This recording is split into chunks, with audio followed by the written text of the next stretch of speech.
guys, welcome to the video lecture on Introduction to Accounting. So our topic in today's video is about trial balance and assignment relating to trial balance. So let's move on with an example. We have been asked to prepare a trial balance in the books of N.K. Mittal as on 31st of December 2019 and the following ledger account balances has been given. As you are aware of, since the ledger account balances has been given and not being mentioned on which side the ledger account balances are, whether it's a debit balance or a credit balance. So we will apply the rules in order to understand whether that particular ledger account balance will be a debit balance or a credit balance. Because the following transaction which has been marked in yellow are basically debit balance. I'll just give an explanation to it. Purchase being an expense, furniture and fixture is an asset, carriage inward is an expense, trade debtors is an asset, current asset, wages and salary is an expense, advertisement is an expense, opening stock is an asset, carriage outward is an expense, postage and telegram or postage and telephone is an expense, delivery van is an expense, return inward means to say you have sold and the goods has been returned back. So if sales is credited, sales return has to be debited. Discount allowed is a loss, drawings is an expense. So all this which has been marked in yellow will move into the debit side of the trial balance with reference to the rules of trial balance. Now let's talk about what all things moves into the credit side. Now if we check the credit side, we find that sales, which is a part of revenue, discount received is a gain, bank overdraft is a liability, trade creditors is a liability, and return outward means purchase return. That means you have purchased, now you are returning it back. That is what is said to be purchase return or return outward.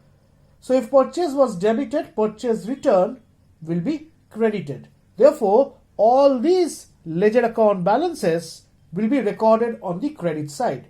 Therefore, we have identified the ledger account balances which should be recorded on the debit side of the trial balance, as well as we have identified all such ledger account balances to be recorded on the credit side or the credit column in the trial balance. If we make a total, we find the debit side is 28,139, whereas the credit side is 24,639. So both are not telling.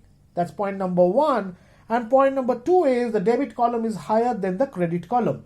Now why there is a difference? Now this difference might happen because of two major reasons. One of the reasons can be that you have made certain mistakes with respect to posting of the ledger account balances either on the debit column or on the credit column. But in this particular example which we are discussing, we haven't done any mistake. So the second point, it can be there are insufficient information in this particular problem which are resulting in the fact that the trial balance is not telling.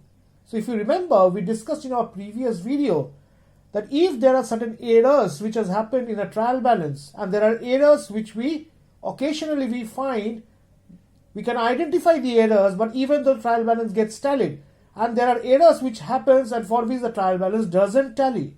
So this is a perfect example of that. So there has been certain errors which has happened in the books for which the trial balance is not telling, and that is the reason why we say we use a suspense account. Now what is a suspense account? So it may happen that the error cannot be detected in spite of verification of the books of accounts. And on the other side, when we require to move on after trial balance, we require to prepare final accounts like trading profit and loss and balance sheet of the organization.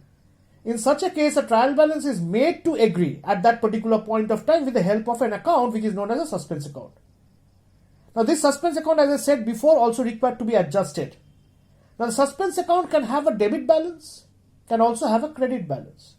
Now suspense account will have a debit balance provided if in the trial balance column, your credit column is more than your debit column. So you require to balance your debit column with reference to your credit column. So there has to be an additional amount coming on the debit side, and then you can say the suspense account has a debit balance. The second most important point is a suspense account can also have a credit balance. When it can have a credit balance? If the debit side is more than the credit side. So let's move on and understand this example. So we find that the debit total of the trial balance is 28,139 and the credit total is 24,639.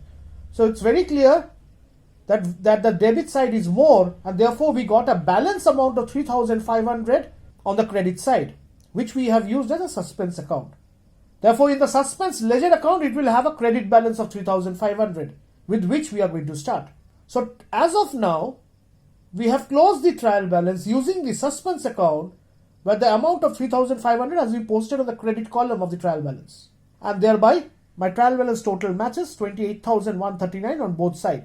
So I hope you have understood. If, in case, your trial balance doesn't tally, we use the concept of suspense account to tally the trial balance, and we require further adjustments which require to be done while we do final accounts with respect to the suspense account. I hope you have understood the concept of suspense account and the use of suspense account in trial balance. Till then, thank you. Have a nice day.